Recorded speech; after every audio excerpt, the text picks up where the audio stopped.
table and we taking our portions. Of course, the discourse is a sativa show where the content and the guest is unbelievable, but we speak in codes. It's the podcast of the culture, so you already know. We from that big West Coast, boy, where it never snows, where the topics get hot, but the rosin is cold. Here's the next episode, yeah.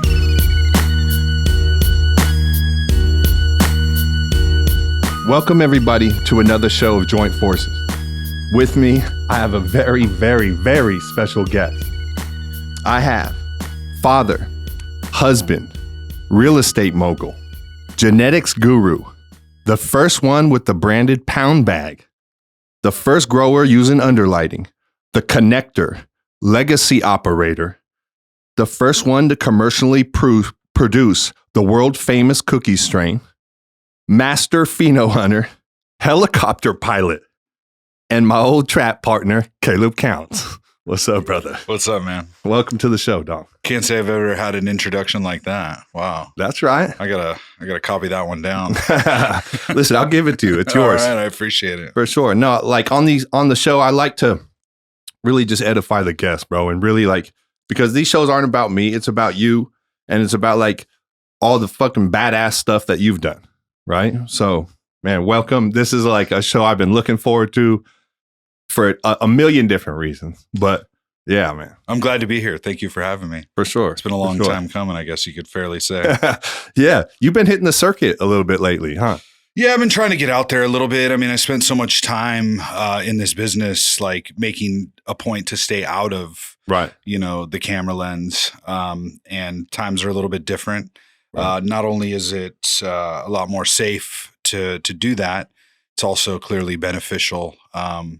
I think a lot of consumers in the cannabis space, a little bit more so than in other industries, they care who's behind their products that they're smoking. 100. Not in all cases, but specifically in the premium sector, like when you're doing something unique, when you're doing something cool, I think people really resonate with my story, with our story, with Connected story, with Alien story, and then seeing who's behind that. It's never something I ever imagined. I've never like shied away from the camera, but I've never gone towards it. Right. We're from an era where the camera like wasn't cool. Right? No, I mean, we have no pictures of our early days. Like literally, there is not one single picture that I'm aware of in existence of our first like 3-4 grows. And that's a little sad, but also it tells the story of how things were in and of itself. No, for sure. Like when we opened our dispensary back in 2004, like we didn't take pictures of the inside of it. We didn't video anybody doing any shit like that. Or even our security cameras, like we told everybody they're on like a real recording loop, but we didn't record shit. That's pretty funny. I do remember when we had our first security cameras, something happened to him a little while into it. And I was like, actually, that's not the worst thing ever. Let's go ahead and keep that off. We'll leave them things off for a minute. Especially the one on the back office. That no one needs to see that. No, that's real talk, man. That's real talk. And like, even going back to, those early eras is like the mentality. I feel like the mentality of like, don't take pictures of me. Like, don't get me on video. Like I'm still like kind of trying to edge my mind out of it. Yeah. It's weird, man. So anyway, like back on the show, like I like to start at the beginning of this stuff. I like to back stuff up. Your story is like really well known though, now it is. But we were just talking about when I was in prison. Oh, I won't jump all the way to that. We'll save the story. We'll save that story actually, because we'll get to that. But when I was in prison, because you weren't on camera so much, I didn't even know you owned Connected. I had no idea you were the co-founder and CEO of Connected. I had no idea. So that like just goes to what you're saying. Like for years and years, like the mentality was like, stay off the camera. Like don't get in the limelight. The hammer the nail that sticks up is the one that gets hammered, right?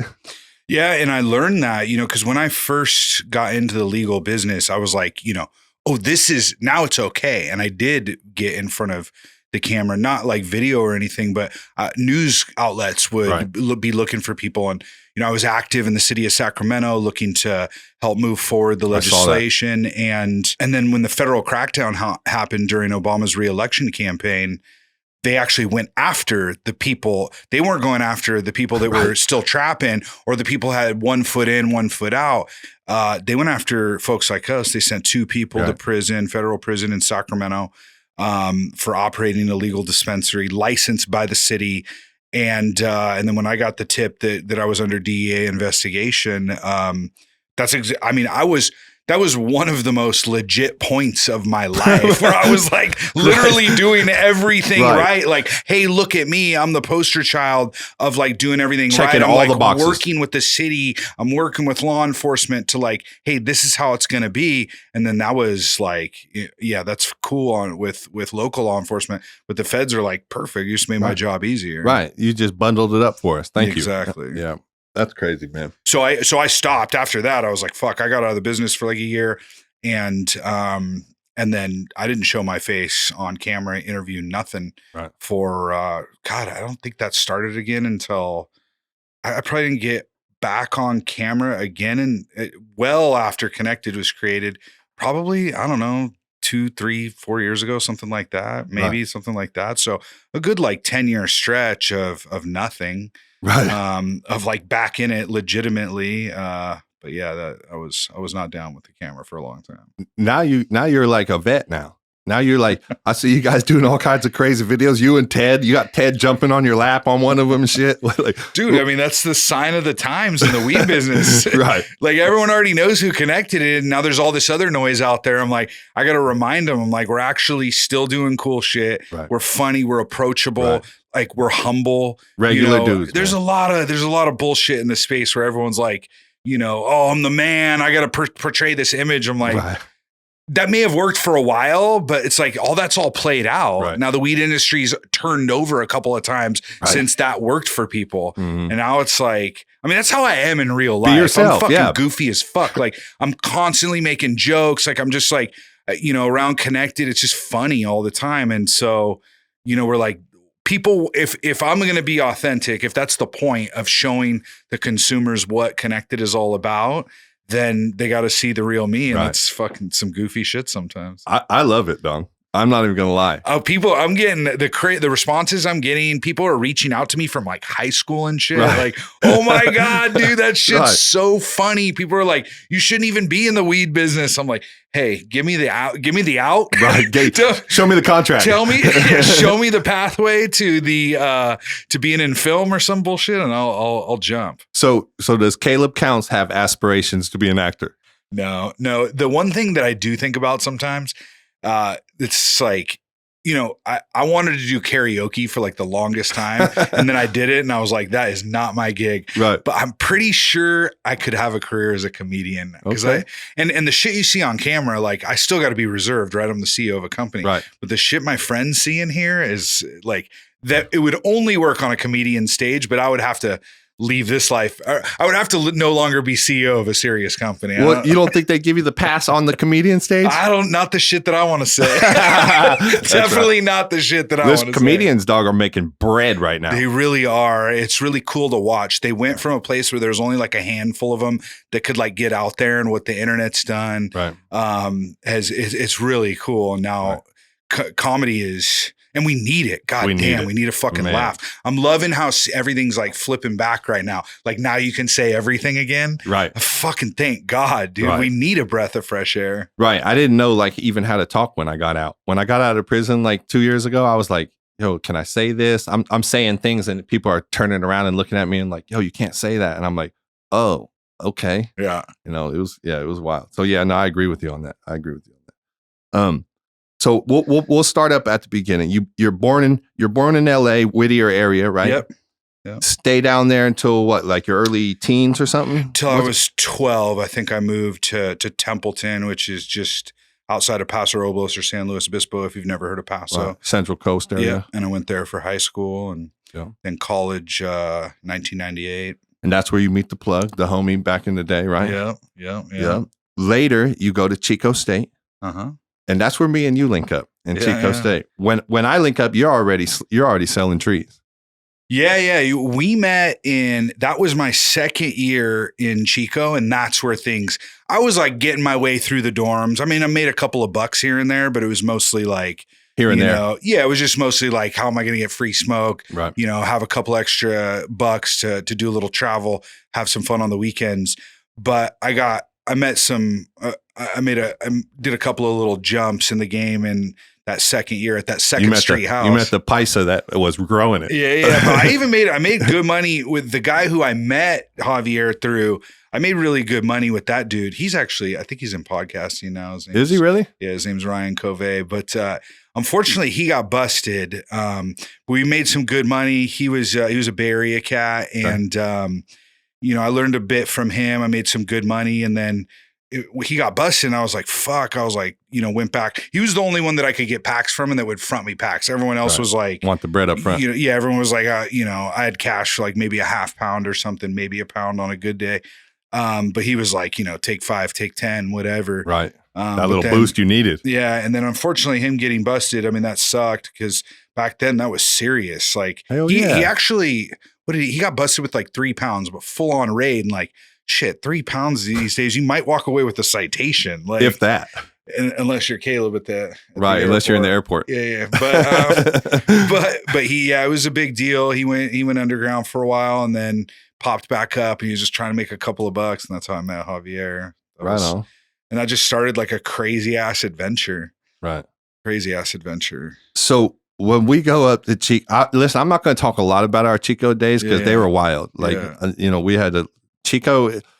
So I just drove up there again last week to go drop off an order at an Embark store up there, the Chico Embark store. And driving up there, I hadn't been up there since we used to trap back in the day, right? So I'm driving up there, and I'm like seeing all like the old like little spots, and so I finally get to the store, and I'm talking to the intake girl, and I say, I haven't been up here since, and I was like, to tell you the truth, it was like St. Patty's Day or something. The Halloween St. Patty's Day were always the ones we used to hit. That shit was wild. Man, bro. And they basically snuffed out both those holidays. Like there was nothing. Listen, if you have not been to Chico on St. Patty's Day or Halloween back in those days, there was nothing like it, bro. Yeah. I mean, they closed the streets down so people could wander the streets like drug and alcohol addled zombies in crazy costumes night and day long. It was just waiting for fucking chaos, and chaos did ensue. Always happen. Yeah, it was, God, I had some of the funnest times of my life. Funnest, craziest memories. Like those times in Chico, and like we weren't making a bunch of money. We weren't like, when I say trapping, like we weren't like pounds and stuff. We were like ounces and eighths and shit right here. We were like literally, just having fun, smoking weed, drinking, like going to all these crazy parties. You didn't even have to really go to a party. You could literally just walk in the apartment complex. Remember when they used to block off the apartment complex parking area, and they had like the stage on the back end of it and shit? Man, there was the zoo. The zoo went crazy. A place literally nicknamed the Zoo, which now it's all fancy. Is it? Oh yeah, now it's like a nice place. And it's like not party. Yeah, they did someone bought it, redid it. Oh man, it's like not a party zone at all. That kind of hurts a little bit. I know. Well, that happened to a lot of Chico. I heard it still gets pretty crazy, but it's nowhere near as crazy. Man, those were the days, man. Golden era. You had posted something talking about Chico the other day, and I was like, oh man, those were the days. Like the generation now doesn't understand, like there wasn't phones around, like there wasn't, people didn't have pictures of every single thing. So things were crazier. Things got a little looser. You could text message, but no one did it. No. It'd be like, it would take you way longer to get through the text message than it would to be just call. Right. And I remember I still have one of the first Motorola flip phones. I kept a few of my cell phones, and I don't have my first one, the little Nokia. No, is the Motorola, the first Motorola flip phone. It was like a little wider, but I have my second Motorola flip phone. It was like this big. It was one of the smallest phones. It was the second smallest phone second smallest flip phone they ever made. I still have it. I show it to my kids. That thing's they're like, Dad, what the fuck is that? I mean, they don't say that. Right. Never say that. But they were like, Dad, what is this? Like, what do you do with this? Like, how does it work? Right. I'm like, dude, they're looking at that like you broke out some like Star Trek transport. I can't wait to show them a pager someday, because that's how it really got the pager, started. man. Remember how we used to like talk on the pager too? Like if something was an emergency or if it's something, you know, whatever, you'd be able to spell shit out. You'd be like, hold on, let me turn my pager upside down. And then if someone fucked up like one of the numbers, it was just like this, like, what is he trying to say? And you're trying to like decipher this doesn't make sense at all. Oh man, the pager. My mom, when I first got my pager, she thought, she was like, only doctors and drug dealers have pagers. I was like, no, Mom, I'm the same thing with me. I'm like, no, it's just a different way of communicating nowadays. But no, she was dead right. I had a 2-way too. Do you ever remember the 2-ways? So actually, one of my plugs bought the Crew 2-ways, and then you're talking about the one that flipped. Yeah, that flips up. Like you could actually the first one where you could like change, like you could exchange information on it. Remember? Oh no, I didn't have that. So they had the Nextels for a while because they felt like the talking chirp. Yeah, that was safe. But no, the sidekicks. Was that the thing that flipped open? Yeah, and the sidekick. Yeah, they bought the Crew sidekicks. But something happened. We actually never put those into work. But there was all kinds of funny devices. We had the chirp at the dispenser. We thought that was like the coolest shit. Everybody was like, "Oh no, nobody can listen to it or anything," which was probably total bullshit. I'm sure it was. And so we're all like, yeah, we thought we were cool as shit with those things. My little 2-way thing was like you had to call a service sometimes, and you could like leave the message, and then the lady would type it out to you. Yeah, it only was like a thing for like a year, and then nobody had them. They just totally disappeared. Yeah, I never had one of those. Yeah, man. I was like, like I said, I was next level on some of the shit. I didn't have the dope ass fucking miniature flip phone though. That's pretty hard, dog. I was always looking for the smallest one. Yeah. And they had this one for a little while. I still got it. I got a little drawer. I think I have 3. I've got my first iPhone, which I think was an iPhone 3. And then I have that little flip phone, and then I got one other one. The original iPhone is the one that I got locked up with. Like when I went to jail, they had the original, really? Like it wasn't iPhone 1 or anything. It was just iPhone. Right. And that was the one, but it didn't do much more than like what a BlackBerry did at the time. Right. You know what I'm saying? It was little here and there. I was still an Apple holdout when they came out. I was like, oh, this shit's fucking for clowns. This shit's a gimmick. One of my workers had one. I was like, that thing's stupid. Because I thought because I had the BlackBerry straight out of college I worked in real estate, and if you got like lucky, you'd get a BlackBerry. Some people got this other shitty phone. Right. It was Nextels and Blackberries. That's what it was. And sometimes you could get one. I finally got a BlackBerry. Yeah. And it was just like how fast you could fucking type on that thing. That was. I remember that thing. I was stuck on that motherfucker. Yeah, I loved it. So after Chico, you get into real estate for a little while. Yep. How'd that turn out for you? Did that impact? And two-part question: how did that turn out for you? And then did that impact the way you view and deal with real estate now? So I was reading real estate. I had always envisioned that I would get into real estate after college. So I was reading real estate investment books. I was reading Rich Dad, Poor Dad. I was reading. That's a great book. Yeah, it is. It was a great starter book for me. And so I was reading stuff like that. So I was going to be in real estate investment. I was convinced. Got out, and it was in my pursuit to buy a house. It's a house like this in these neighborhoods, like these new homes where they have the sales office. Right. And it was back then when prices were going up 10,000 a week, Right. All you had to do is wait in escrow. Yeah. And I had to camp out for the house. So we camped out for 2 days, got to know the salesperson. I was like, this looks like a pretty good gig. You staked that thing out, didn't you? Yeah. You did that thing like a lick. It was hilarious. We just had to like sleep in our cars and shit. It was so Hell stupid. Yeah. But that's how I learned about the company and the opportunity. And it was big corporate. I didn't even know that existed in real estate. I had never lived in a place where there was like new homes being built by giant corporations nationwide.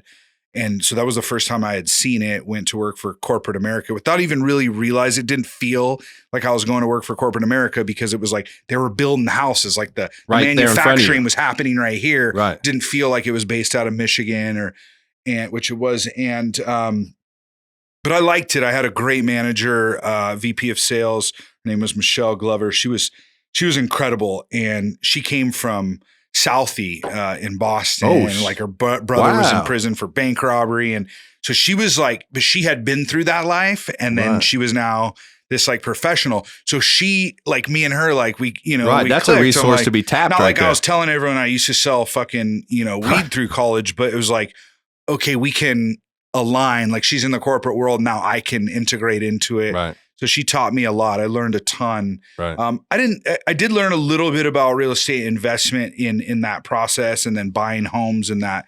But that was more like speculative stuff, which I realized is not the best.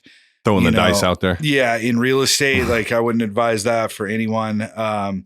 It's more about the long term build, find the right value and build. Sure. So, but I did learn one of the most beneficial is like, you know, I moved to Sacramento, and most of my friends from college moved back to the Bay, and none of them could afford to buy a house in the Bay Area. And that's one of the reasons I moved to Sacramento. So I learned all about like financing and like what it took to qualify. I learned that at a super young age. Right. So my financial, you know, resume, so to speak, was like in really good shape. My credit, like I learned how important that stuff was early on at a really early age. And I essentially taught it myself. I mean, I learned through the process of buying the house and then being on the sales end of that. And that was a super valuable lesson. They don't teach that shit in schools. They don't know. They teach you all kinds of dumb, not all of it's dumb, and I'm sure it's changed, but it's like stuff that doesn't apply. Like, right. how about you teach someone how to qualify for a mortgage? Like, you should be learning how to qualify for a mortgage when you're like 16 years old. Not that you're going to buy a house at 16, but the process to be capable. Bro, you're talking crazy now. You're talking craziness now. I know. So I got an early start on it from that perspective. That was really cool. Right. But I also learned about market crashes, which I had never been. I mean, I guess I'd technically when 9/11 happened and the BC stopped because the border all the borders locked down. I learned about market crashes in a major way. I was on top of the world, and then all of a sudden I had cut off. I'd stopped working with Hardier. I wasn't working with anyone. I just had this one plug. Yeah, you were getting the AAA, the AAA vacuum seal packs. Yeah, and the hockey bags. I didn't even know what a hockey bag was. Right. I had never even met a hockey player. They don't have hockey in California. Hell no. And fucking when I saw, and these dudes, they were hella smart. They were using limousines to transfer their product, and limos have huge trunks too. Right. The old Lincoln. Who's gonna pull a limo over? Yeah, so they would come up to Chico, stand in some shitty motel because that's all Chico had. And these fools would just pop the trunk, and there's like fucking 8 duffel bags, and one of them was for me. Hell yeah! But when that shit got shut off, I learned about market crashes then. But I really learned about them in real estate, and that's what brought me back to weed. I'm like, you know, weed was much less susceptible to that. Nowadays, it's a totally different world. But totally different. Yeah, that's funny though. The first time I ever saw a hockey bag too was with a bunch of weed in it. I mean, I've still to this day never seen a hockey bag with hockey stuff in it. I still see them with weed in it. They got the big part for the stick underneath it and everything, man. This thing's huge. Oh, no, not these. These are the cheap. They were always using the cheap ass fucking the fold up ones. Right. I was like, where the fuck do you get a duffel bag that big? This fucking big. Hockey bags, man. I'm like, Jesus. Fuck, man. That's funny, man. So you're going along real estate, and then you get back into weed like 2009, right? Yes. Well, I started selling. So the market crashed 2008, and I started selling a bunch of my. By the way, that's when I bought a house, like literally like a month before the crash. Yeah, I timed it right. Wow. Yeah. Well, all these, a bunch of my friends were mortgage brokers, and they all got these big houses in Discovery Bay and shit. And they all none of them had kids. They all, they had 4 or 5, 6 bedroom houses, and they all started. There's a crew out there that was all like putting shit in houses. There was an electrician that would tap your power. The Disco Bay crew. Yeah. And they were all fucking running, GDP mostly or something, some perps, and perps weren't super accessible before that, at least time. To me. And so I was getting those and started moving those as my paycheck started shrinking. And as I started looking for more outlets, I walked into a dispensary in Sacramento. I was like, these fools are doing it all wrong and making a hell of money. I'm in this business tomorrow. And 6 months later, I opened my first spot. Fuck yeah. Hell yeah. That was crazy. That was the Fruit Ridge Collective, right? Fruit Ridge Health and Wellness Collective. Fruit Ridge Health and Wellness. Yeah. Yeah.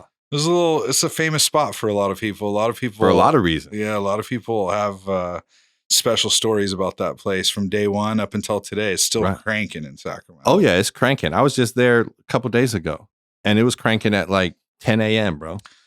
It's crazy. The hours that it pops off are super. I mean, you'd think obviously after work, But you can go there at noon and not find a parking spot and not even be able to get in the like, parking lot. What the fuck? I work here. Right. Like you can't. You're like, I gotta go park in Caballo Blanco's parking lot across the street because a spot. You know, I learned this from Bert. I was talking with Bert and his real estate. Like the value of a parking spot is like put a value on it. Like there's $1 value to a parking spot in a dispensary. Absolutely. And when I never really, I mean, I knew parking was important, but I never thought about the value of when you start thinking about the value of a single spot and how many times that spot can turn over in a day. Right. And then you start thinking like, do I want to park in this spot? Cause I don't want to fucking walk across the street. That part. And you stop parking fucking in San Francisco figured it out. Fucking $50 if you want to park in that spot. I don't care if you're there an hour.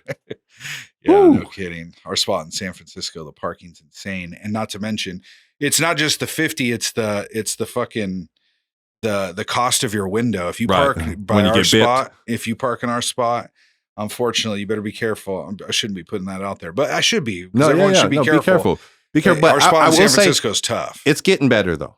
Overall in the Bay, it is. Yeah, no. Overall, Oakland, the whole situation. It's like before I used to pull my car up and I used to like have to really like almost stand out by it to make sure like because they'll just roll up. They don't care if people are there by you. They're just bam and then rolling out. So you know, but now it's not as much. That's good. It's not like totally cleaned up, but it's definitely not as much. So in 2009, you're rolling. You guys got the spot open, and then the feds come in, right? And they didn't come in. They were. So it was actually back to the Disco Bay crew. It was that same electrician who was doing work for a bunch of other people.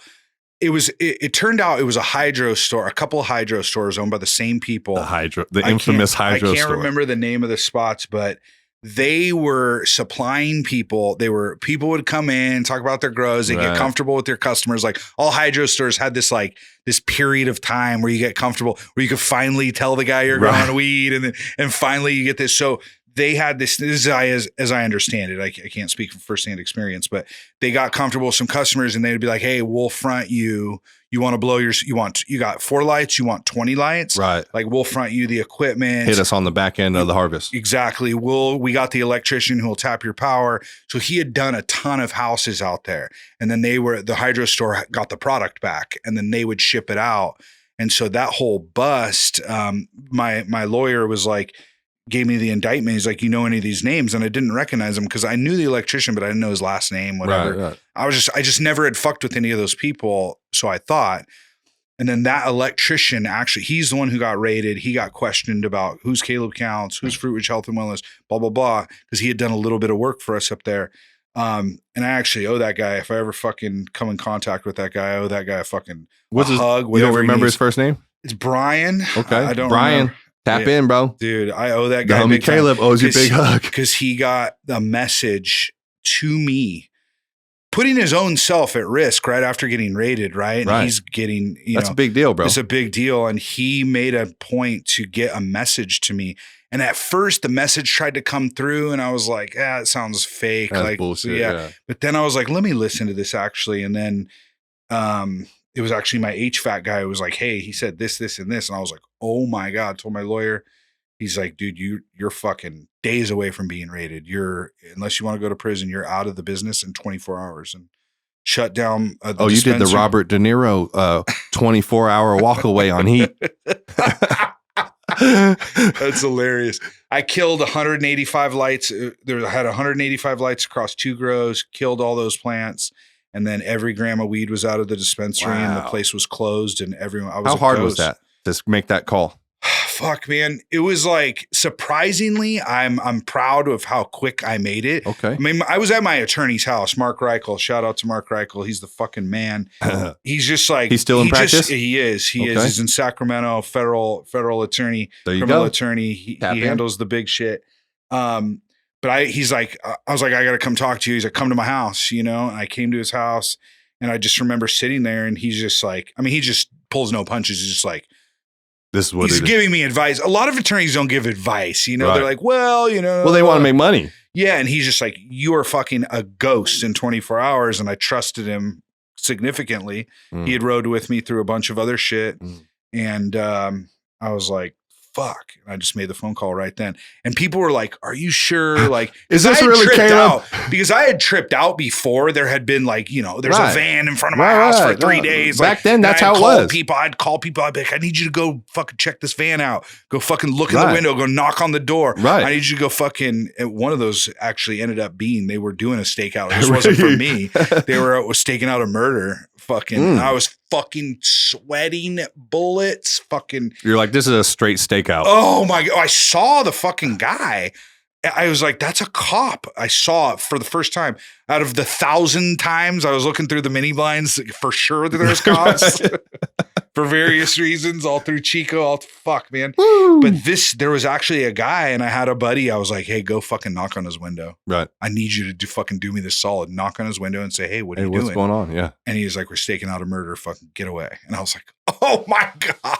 The relief. But no, the Fed thing. So my workers, I called the electrical contractor, and he's just like, are you sure? I'm like, I'm 100% sure. Kill everything. Don't fucking ask me again, because I don't want to change my mind. Right. I was like, you just got to kill that's everything. A hard call, man. It was. I'm not even gonna lie. Like, because I wasn't pulling out a lot of money. I just kept reinvesting more lights. And that actually led me to the future to take less risk and not go as hard as I wish. A lot of people say, would you do anything different? I would have gone harder, but it was that time where I had kept putting all the money back in, taking so little out, and then losing it all in one day. Yeah, so and you hadn't got your return yet. Man, that's rough. It was crazy, but everything happens for a reason. I strongly believe that. It was a lesson that had to happen. I had a couple of those when I got my felony in Chico. I remember that. Yeah, I remember back in the day. I mean, I was just that was crazy. A bullshit situation that happens all the time. Yeah, it's just a stupid fight, stupid split-minute decision. Right. But I was acting a fool, acting like I was bulletproof. I was selling a bunch of weed, partying like crazy. Like everyone in Chico knew who I was at that point. Oh, you were listen. For those that don't understand, you were the man there. Like, listen, when we would go up there, listen, you had it going on up there, bro. In Chico. I know, but and Chico I got State so comfortable. I felt like nothing existed outside of those, 8 blocks or 10 blocks? Like cops, the cops don't come in here. Where did the incident happen? By the pizza joint? The Theta Chi. Right? Oh, okay, right in front behind of Theta Chi. Right next to the, right behind, in the parking lot of the, what's that? Fucking the liquor Tacos store? de Acapulco. Oh, yeah, the taco joint. How many burritos did you eat there on the visit? Bro, dude. Man. I don't, like you said, I don't think I left that 8-block area the entire time I was there. There's no reason to. You could get all the food you needed. Yeah, all the cool spots were there. Everything all the homies pads were there. All the homies pads. All the girls came to that spot. All the bars were we didn't really go to the bars, but all the parties were right there. God. Time machine. Yeah, so everything happens for a reason, and I had to be checked. Life has its way of checking you, for sure, and it's a matter if you listen or not. That's the key. It's and I've just learned to listen. I've just learned to listen because I've gotten so close to the fire, so fucking close, where my eyebrows are gone, dude. I could smell the burnt hair, and I just know to pull back. Right. I've been blessed enough times, right up against it, where some sign was showed to me that I needed to fucking pull back, and I've done it. Hell yeah. Right around that time, so we catch a case down in Modesto. Does that affect your decision at all? Going into hey, do I open this dispensary? Do you think about that at all? Yeah. And the situation with the other bros. So when you come back into it, you got to be man, fuck it. Right. Is that what's the mentality when you come back? So my partner now, his name's Luke also. Luke approached me to try to buy my permit. And after I got out of the business. So I shut everything down, but I still had the permit. You still sat on the license. This is the crazy thing is the feds wanted to put me in prison. The city of SAC wanted to give me a permit. It was I want you to be in business. It's such people don't understand that conflict, what that mental conflict can do to you is this person can and will put you in prison for 5 to 10 years. They were doing 5s, you got just fucking a horrible situation, but most people were doing 5s, some were getting 10s. And in the feds, that's the common sentence. They're like 5 and 10. Yeah. Like they don't play with 18 months or anything like that. No. The mandatory minimums, which are just the travesty of our drug laws, because it doesn't. Yeah. Anyways, we could go on a whole tangent about that, but yeah, I mean, this cops had been in my grow, helped me. Someone broke into my grow. These cops high speed chased the guy, caught him, and gave us our shit back. SAC PD. They were so cool back in the day. They still are cool. And then the feds, like they fucking work down the street from each other. So that kind of conflict is fucked up. But Luke approached me. He's like, I want to buy your permit. And I'm like, I thought about it. I'm like, because a lot had changed from the time I opened, which you didn't even need a permit. City of Sac was ignoring. No, it. you just rock I was and roll. fucking Got your business license and got rolled. Cut flowers business license or herbal, remedies, whatever it was. I think it was herbal. I was like, yeah, herbal remedies, and like no one comes and checks on you. No one gives a fuck. Just pay your taxes and whatever. And even then, they didn't care when people weren't paying their taxes. It was like we didn't exist. Right. But then when I got shut down, you did exist. I had lobbied for all these permits. All the work I had done to get permits made it now hard. So if I gave away that license or sold that license, he offered me like $350,000, which was a lot of money at that time. Yeah, for that time, that's kind of hefty. I was like, that means my window could possibly be closed. That could close my window forever because this industry is moving at such a speed. Limited license area. Yeah, just like, and so I was like, I'd rather die with this piece of paper on my chest than sell it for out of my cold dead hand. Because I couldn't. What was $350 really? Like, it's a lot of money, but what are you gonna really do with $350? Like, you're not. I mean, maybe you could turn it into something, but it definitely makes you think. Yeah, it did. But I was like, no, and he's like, then let's partner, and he was willing to be the face of it. Oh, because he had run a bunch of trap dispensaries. He had only done trap. He never even tried to get a permit. He would open shops for 9 months, make a fucking $1.5 million, get shut down and be like, cool, I'll just go to the next spot. A lot of cats were actually doing it like that. And like it was even in cool the Bay and all that. Model. Yeah, it was. They were just super strict, made as much money and fucking and rolled out. So when he was willing to do that, he was willing to put up the money. I had done the work of getting the permit, and that was valuable to him. That was something he could never conceive of himself doing.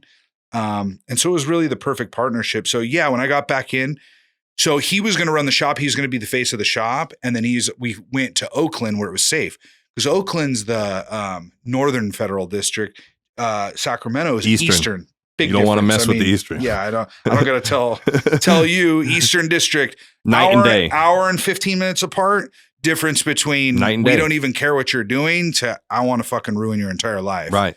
And to be supportive of what you're doing to I want to ruin your life for decades. Yeah. And so I was like, I had all the stuff in storage still. With what little money I still had, I knew I needed to save everything. Wow. I saved the safe, the cabinets, had a lot of foresight carpet. in this situation, I pulled up bro. the fucking expensive carpet and I put it in fucking storage. And I had all the grow equipment, and we just moved it to Oakland.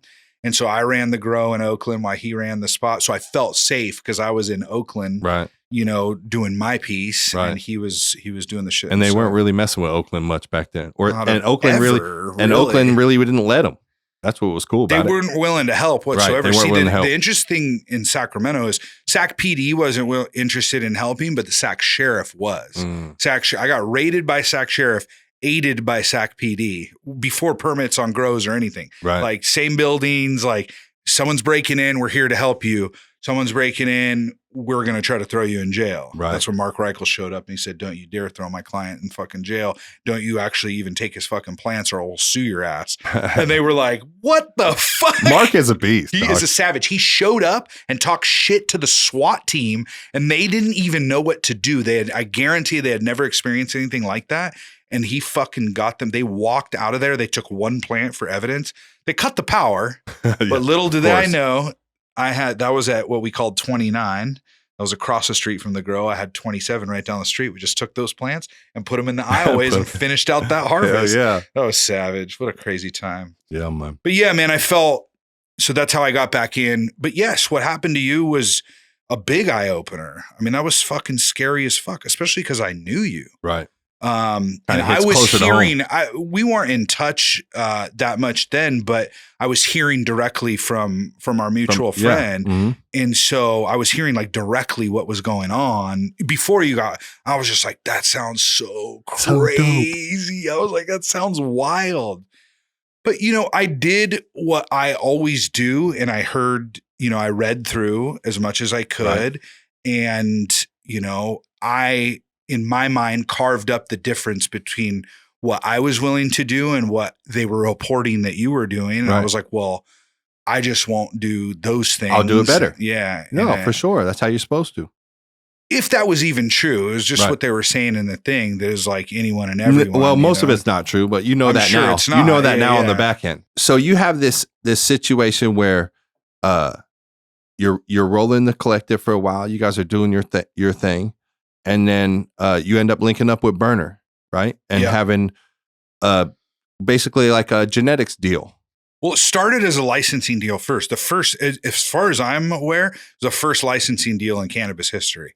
Because Burner there was no commercial. Cookies had no affiliation with an actual commercial cannabis business. Right. It was a clothing company that had an affiliation to the strain and the Cookie fam, but there was no business other than t-shirts. No, there was just the packs going around the bay. And it was my partner's idea. He's like, dude, let's license that name for our shops. That was Luke's idea? It was Luke's idea. And they approached him and his brother approached him at the High Times thing. He had like one of the 10x10 small booths in the back in San Bernardino. And it was like, they talked for like 5 minutes and they're like, we got a deal, $5,000 a month. He's down. And like we wrote up some fucking 1.5 page contract and paid him $5,000 and he posted the next day. Sales doubled.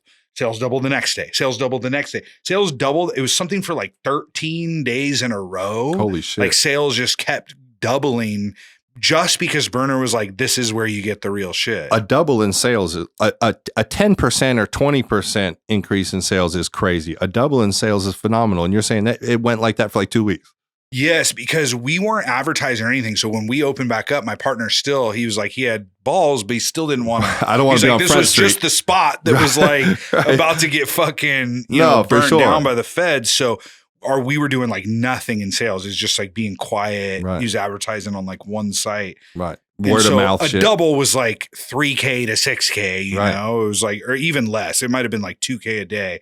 We were doing really low sales, just keeping it. It was only the 6th month we were open when we met Burner. And it just went wham, wham, wham, wham. And then it started to level out. But I mean, dude, we went from like, you know, I think it was like 60,000 a month, give or take, to like, I think within 12 months, we were doing 600,000 a month. Wow. It was pretty crazy. That's pretty dope, dog. Yeah. That's cool. And then shortly after, Burner saw the opportunity. My partner was like, dude, we need, like, you're saying we got the real shit and we're finding some cookie packs here and there, but like we need the Sunset Sherbet. Yeah. Sunset Sherbet's coming out. Like we need that. And Mario had started posting about it. And there was like packs. Mario Guzman. Is that his last? Yeah, Sherbinski. I forgot his last name for a second, but I haven't referred to him as Mario in hella long. I always just call him Sherbinski. Right. And then Burner introduced us to Mario and Jigga. And then we got the Sunset Sherbet cut. We started buying all of his. We're like, we'll buy it all. All the packs. All of it. We need everything. Run them. And so that gave us another little boost. And then the genetics deal happened after that, where we got the cuts of Sunset Sherbet and then the 4 phenos of gelato. From Mario? From Mario. My partner Luke went to a tasting thing, which is like also, I think, one of the very first Pheno Hunt, like tasting parties. Many people have heard about it. Yeah, it's crazy. Sure. I mean, those guys were so ahead of their time in doing that. They're like taking the notes, like Pheno Hunts. That was like a fucking legendary that shit. Wasn't thing you really heard They're about. Taking now it it's like next level. Now there's like fucking grandmas doing 100 fucking seed Pheno Hunts, like popping the new Skittles hybrid. You know, it's like everyone's a breeder. It's insane. Right. And putting out crazy good shit. That's what I was going to say. And it's fire. Because the crazy thing is everyone thought it was so hard, including myself. It's just like, there wasn't that much information about it. There's a lot of information on how to grow online. Wasn't a lot of information on breeding, and it seemed way harder than it was. Yeah. So no one was really doing it. Yep. Because also no one could really afford. It was like, what are we going to sacrifice these lights for a Pheno Hunt? Because we can't put sell some male the weed. seeds on it. It's like, what the fuck? Right. Like, we're getting $2,500, $3,000 a pound right now. We're not going to do that. And like really breeding, like you said, it seemed like something like DJ. I remember DJ Short had like a breeding book, and you had some like really early breeding books and stuff like that. But that just seemed like something like, yeah, I'm not really going to do the breeding part of it. But man, were we wrong? Yeah, and so we got those, and then the rest is just is history. What did those cuts cost you? So we didn't pay directly for the cuts. We had a licensing deal where they would get, I think it was like $200 a pound. I think 200 or 400 a pound After it's done. That we would grow it, and then we would pay them per pound. Wow. So, and he had to pay like $15 per cut or $25 a cut. I don't remember the exact number. All I know is he had to make a payment up front of about $100,000 to those guys for the first trays of cuts, and then pay them subsequently after that for the packs that were produced. But part of the deal is that they had to, there was a couple agreements on their side. Mario had to sell us, we had to buy 100% of what he was producing. So he was, no matter what. Yeah. Well, we started buying him in the winter. So the Sunset Sherbet had some purple on it. Right. But he was grown in like a metal building in Elk Grove. In the summer, ain't going to do the same thing. It wasn't purple. Right. And he would like bring it by.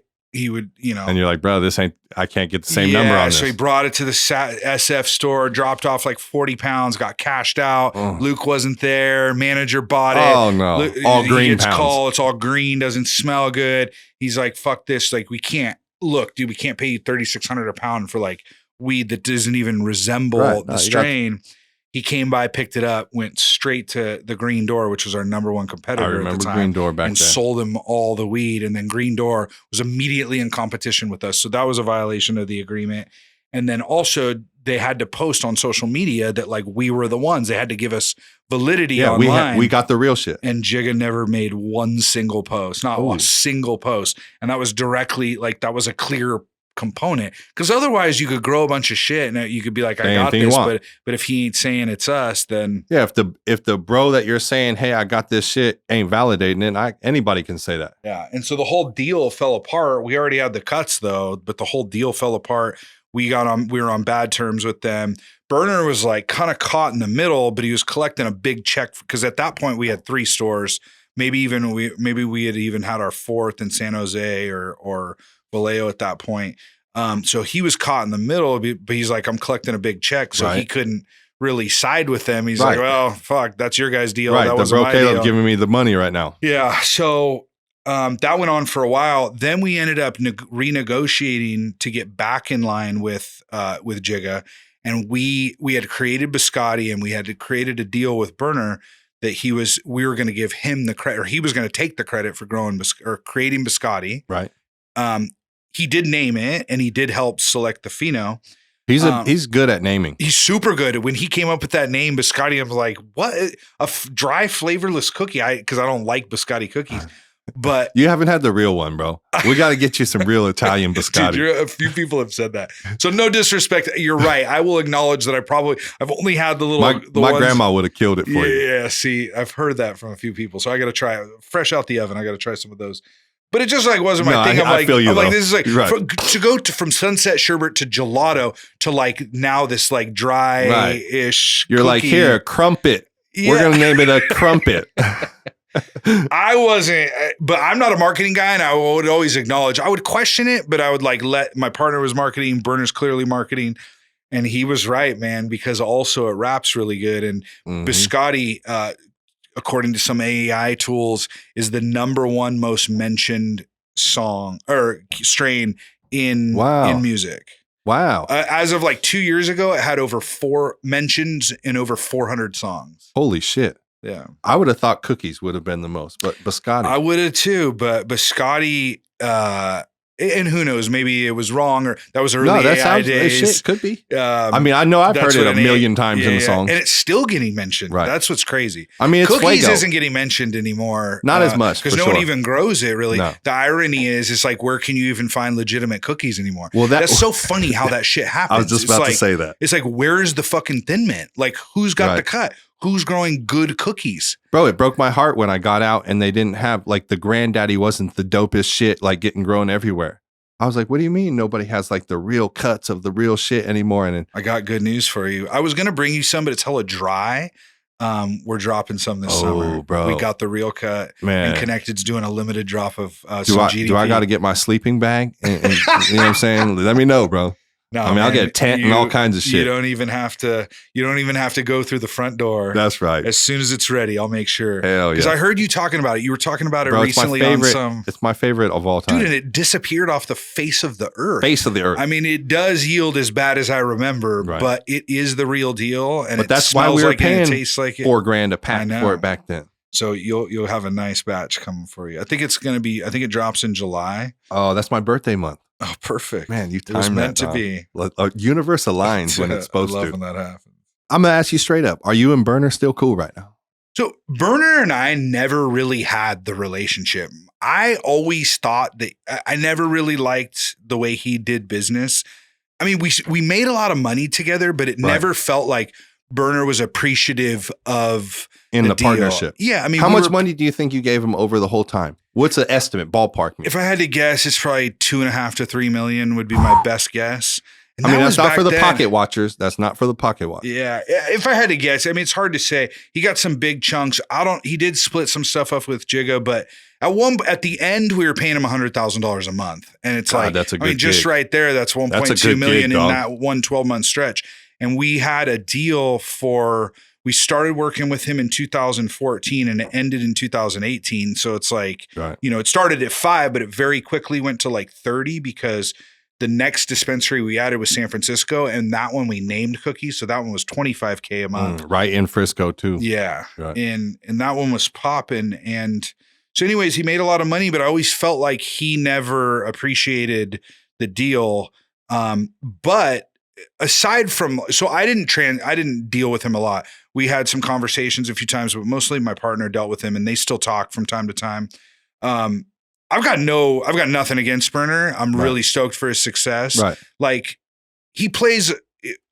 without Burner, there is no Connected, and without Caleb and Luke, there's no Cookies. There may have been, I'm sure at some point, but it wouldn't likely look the exact same way.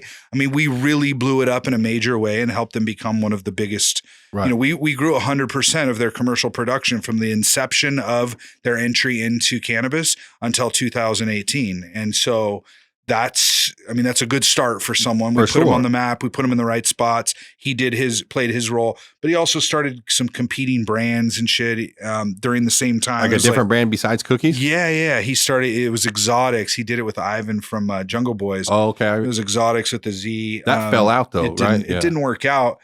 I mean, it's like, how do you like say Cookies and then weird position? It was a weird thing. And we had talked about doing, or like we should do this together. And he always thought we were making too much money off, and that he valued his work and the value of Cookies more than the work that we were doing. I think we valued, I wouldn't say we valued what we were doing more. We just realized it's just like, you couldn't have what you have without the work that we're doing. You're both existing and like, helping each other out. Yeah.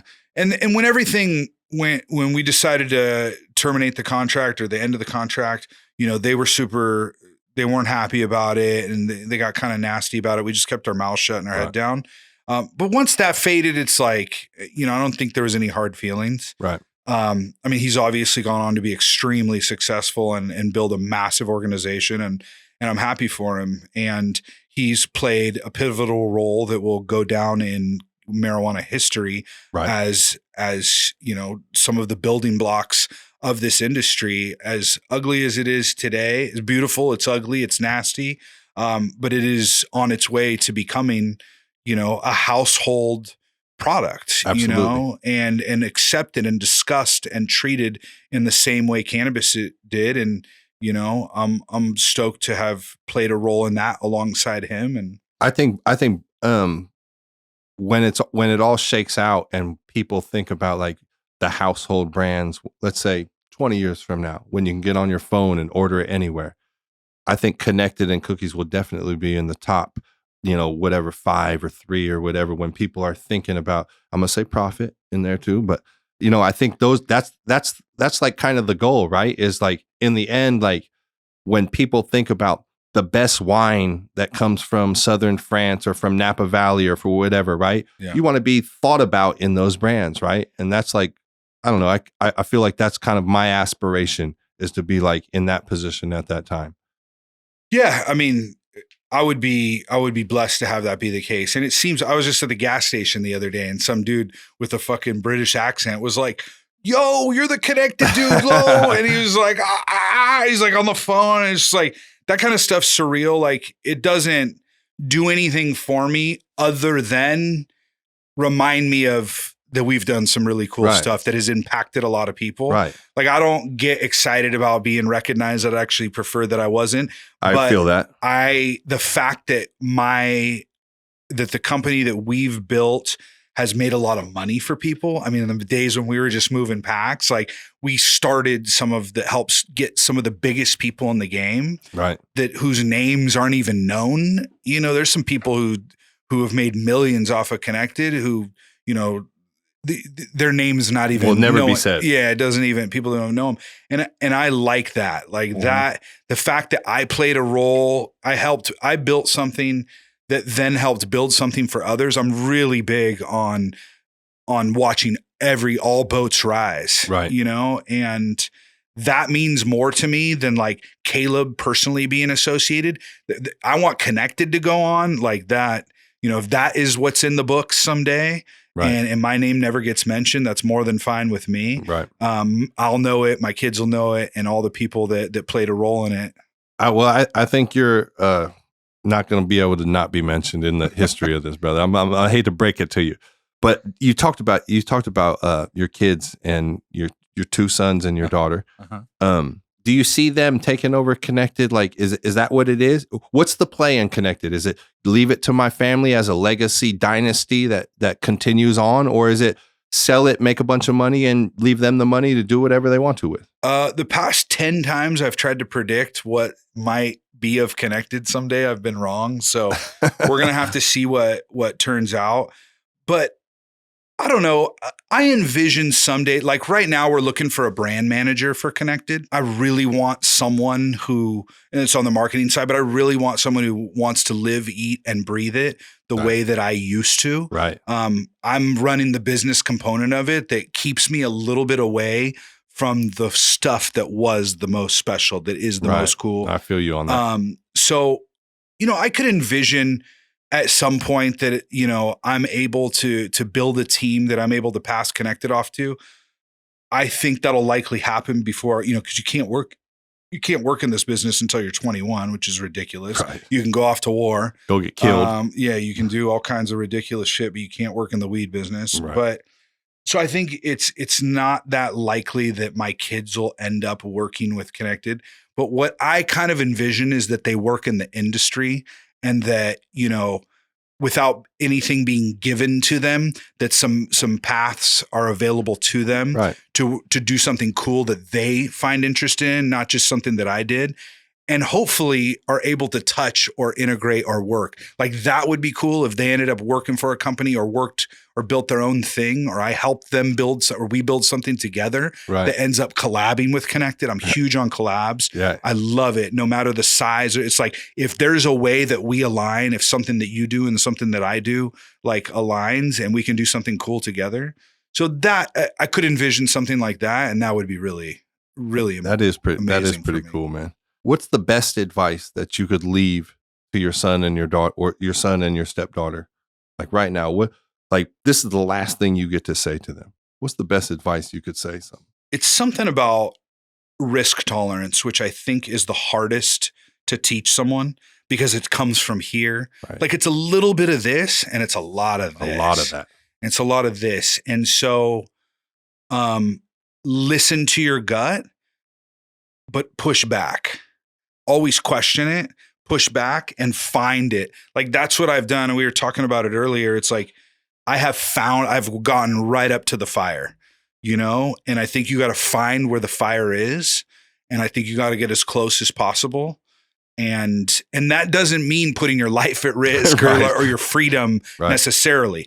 It can mean a number of things, but I think one of the most important things is finding where you think the threshold is and really questioning if that's what it is, and figuring out ways to push beyond it. That would be my advice to them. That's solid. That's solid, man. Yeah, no, it is that. It's like that grit, right? Of like just continuing to go, not giving up. Like, this might not look the best right now, but it might look better tomorrow. Yeah. You know what I mean? Yeah, I feel that, man. I feel that. Like, I would say that would be like, if somebody asked me the same thing. My daughter's 22 right now, Jasmine, shout out. And she's like, if I could impart some advice into her, I would definitely say, like, never give up. You know what I'm saying? Never give up, no matter what, And no, I feel that definitely, man. These days, people are so afraid of failure that maybe it's not just these days, maybe it's always been. So many people right. are so afraid of failure. Failure is okay as long as you learn something from it. And that isn't what stops you from, it may set you back. That's okay. That's part of life. And my setbacks in life have been some of the best learning lessons. Absolutely. And are majorly responsible for why I am where I am today, is because I've made some of my biggest mistakes. And I think that's important, to not be afraid to make mistakes.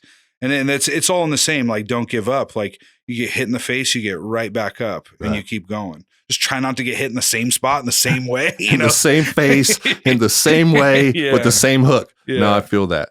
The other flip side to that is like being patient, right? And like, I'll ask you straight up, how important is patience in leadership of where you're at right now? Man, I don't think that's one I'm the best suited to answer. I'm not a super patient person. I think persistence is incredibly important. Where I find patience to be the most important is developing people.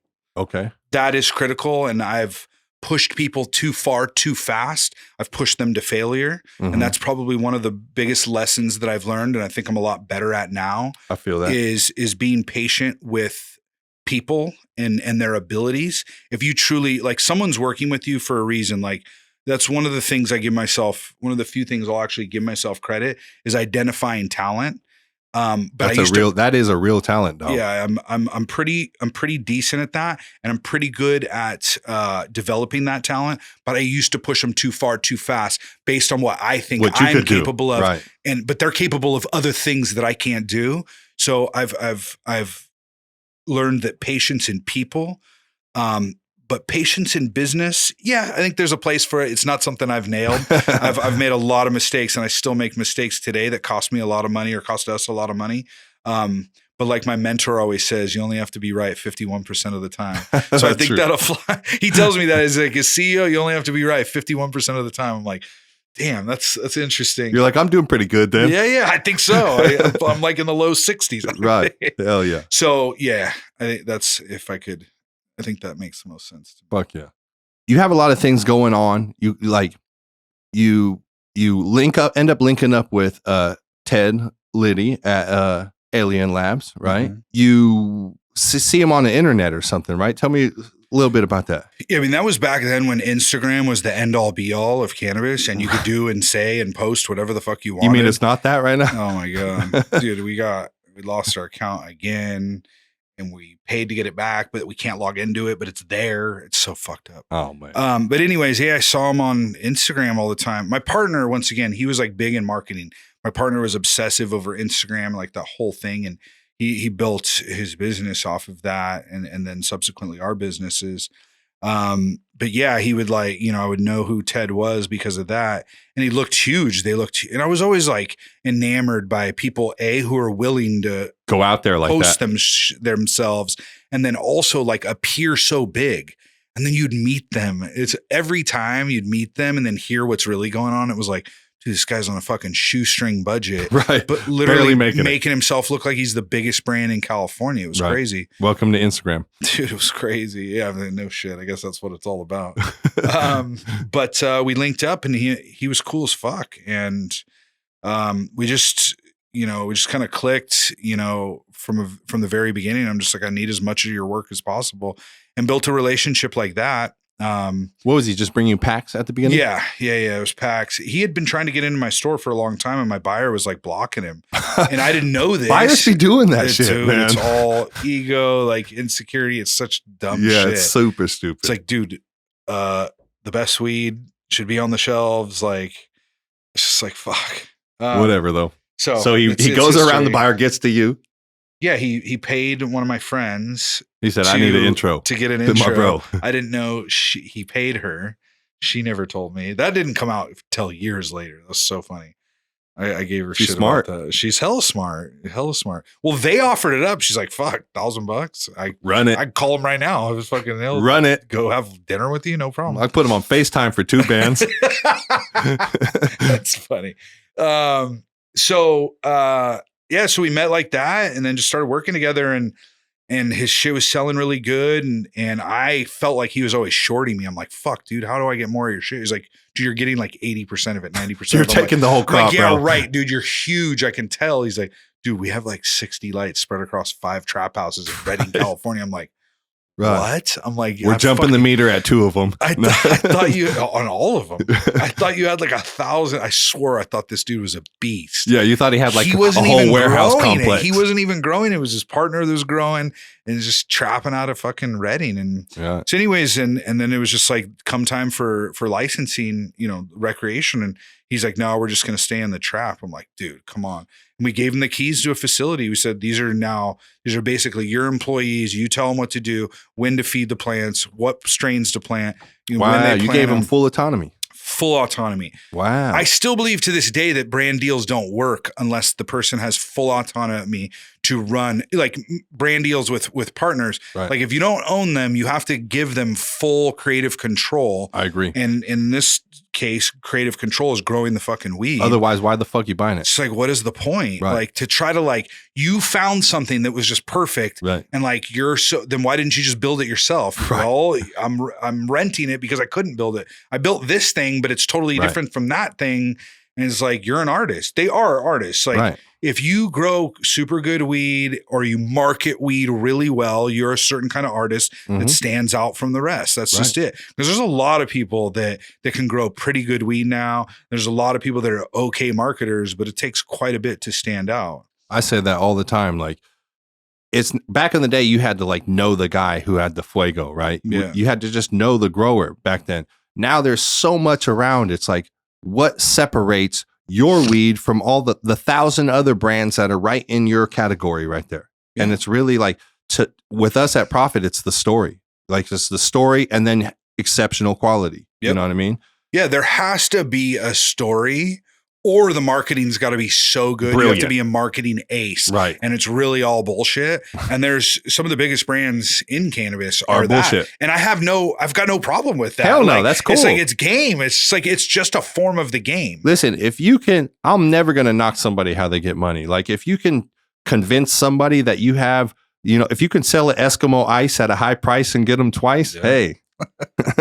Yeah. So, and then after a year of successful partnership, which they didn't believe could happen, you could tell that. Coming from the trap market where you're not having to pay taxes, where you know exactly what you're making off the pack, to coming in. Like I've tried to talk to my bros that are still on the traditional market, and they're like, "Bro, I'm not coming over there. Like, it doesn't seem viable right now to us." So that's not an easy step, right, to go from there. So.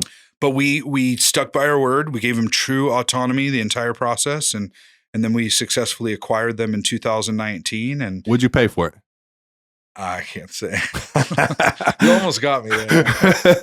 I can't say. To be honest, I don't know off the top of my head because it was a combination of stock and cash. Right. And there was some delayed payments and whatnot. Right. I'd say we got a good price, but I'd say for where they were potentially headed, they got a pretty good deal also. Mutually. It was a mutually thing. And Ted got it, it's a similar thing. Like, honestly, like, I'm not going to compare Alien Labs to cookies by any stretch, but it's like, we could have built something incredible with cookies. And they went on and they did their thing. And I think they lost their way a little bit. Now they're coming back and focusing on the quality, but it's like, you know, we really gave Ted, Bernard didn't need the platform. He could have probably built or found another platform. But Ted has a very specific skill set, and he's a good marketer, but he's also knows weed better than almost anyone else. Like, and people trust him when he says, buy this, smoke this, you know, whether it's our brand or someone else's. And that's not easy to get people's trust these days. But we gave him the platform to grow into the person that he's become, and to be able to grow Alien Labs into the brand that it is today. And Alien Labs is more widely recognized in a lot of places than Connected. And that's something that people are like, oh, doesn't that bother you? I'm like, why fuck would that bother me? Like, why would it? We're all on the same team. That's family. And bro's in the boat with me. I learned from Ted. Like, I learned shit from Ted every day. And if I didn't, I'd be a fool to not be listening or learning from some of the things that he's willing to teach, and then I teach, you know, he learns a bunch from me. It's relationships got to be like that. Absolutely. Partnerships. I mean, I see you guys vibing on there. You guys look like you guys got a good synergy. It took a long time. Me and Ted didn't. Ted doesn't look like he's like the type of dude that's just accepting right away. No, Ted is very rigid in some of the ways, but it's because it's based on principle. It's not based on like, I just want to be a dick. Sometimes maybe a little bit of that. It used to be, but no, but like Ted is based on principle. Like, he believes so much in quality that it's like a lot of things are not important to him. He is driven more by quality and recognition for the hard work than he is by anything else, including money. And I respect that. Yeah, that's super respectable. So speaking of fire ass strains, you have a jar here that you showed me earlier that as soon as I cracked the top of that thing, man, it like hit me in the face with a 2x4. What do you got right there? And what do you got going on with it? So I'm going to start first by telling you that, you know, Connected's been, we did a bunch of sativa work, and then we've been focusing for a while on OGs, and we've got every fucking OG cut out there practically. The gases. Yeah. And because it's a period of time in my life that was very pivotal for me. And it was before I got into the legal side. It was like when pounds of OG were hard to come by. And if you could get them, they're $4 or $5 a pound. But that smell, I never forget that smell. And it has a lot of nostalgic feelings. And so we've been on the hunt for the best OGs. So that's led us to getting a bunch of cuts, but also getting a bunch of flower. And someone earlier here asked me, they're like, oh, what are you smoking on? And I realized I'm smoking on some weed that I bought. I'm smoking on weed. I haven't bought weed. I don't even remember the last time I've bought weed, you know, for the purpose of smoking it and sharing it with my friends and family. And it's because we're on this hunt for OG. This is one of the brands that you know, really stood out and resonated with me. And it's the Garrison Lane. Took it back in the day. Yeah, this was like, they were around in 2018, 2019, maybe into 2020, and then they disappeared.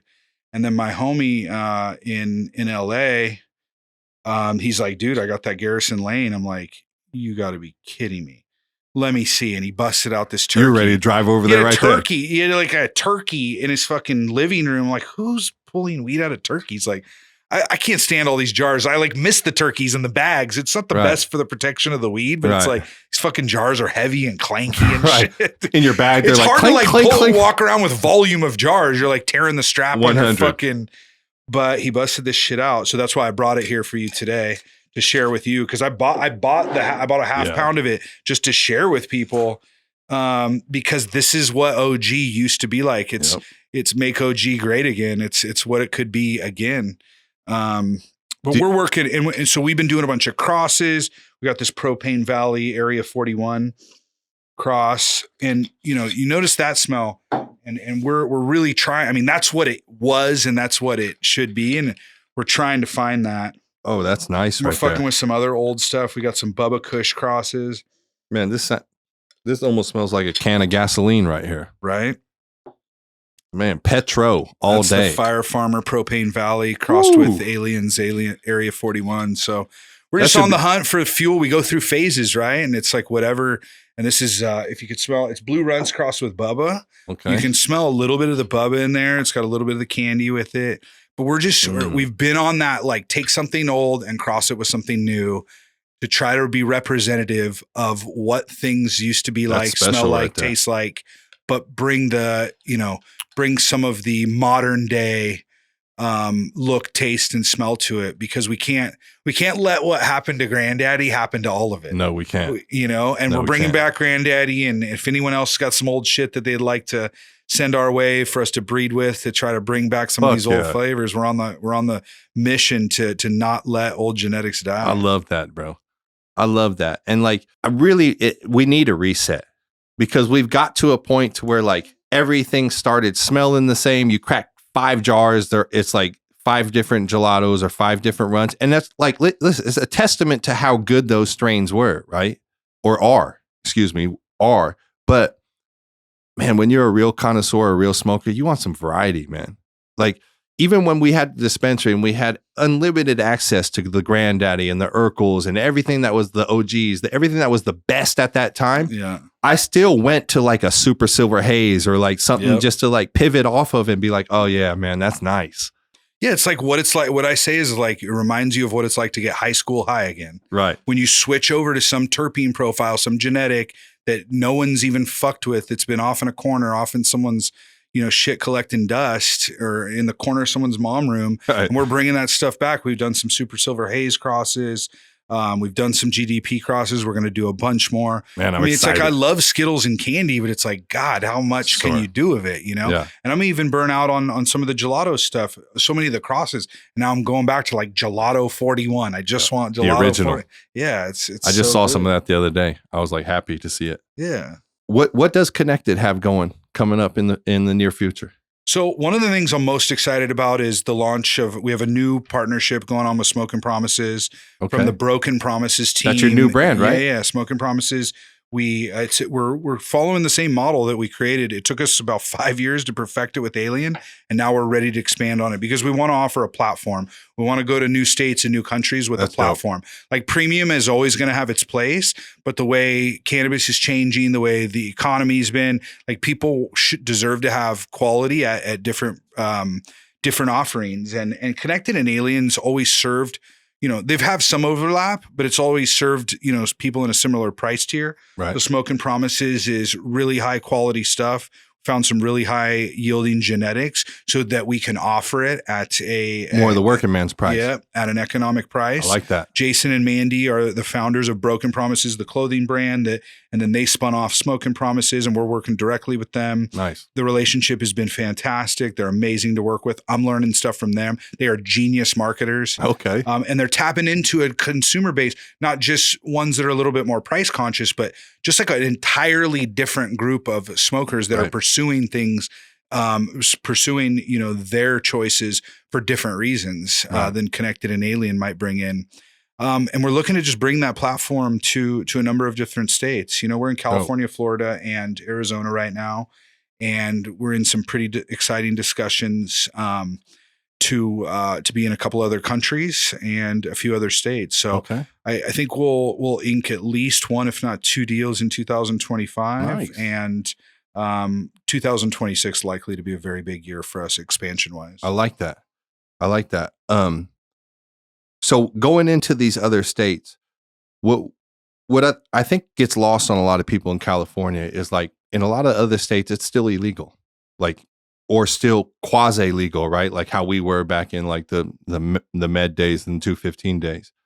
And you still have like a lot of situations where people are getting arrested, people are getting locked up. You went through a case, a well-documented case where the airport tripped out on you on some straight BS. Let me just say that. How important is it, because of you being affected like that? Like, do you have any idea what you want to do? Is there anything that Connected wants to do in these other states or in California, like for social justice? What does Caleb feel like, hey, the men and women that are locked up,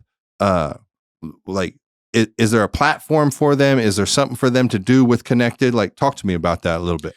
So when the idea of social, they're calling it in California social equity, when that got proposed and then implemented, from my perspective, is a complete failure. Social equity is not the same, I don't think. Okay, so social justice, you're talking about folks that have been people that have been locked up, like, or like you've been through like these situations in your life. And then just recently, like, I want to just say, like, what happened to you, it was in 2023, right? Mm-hmm.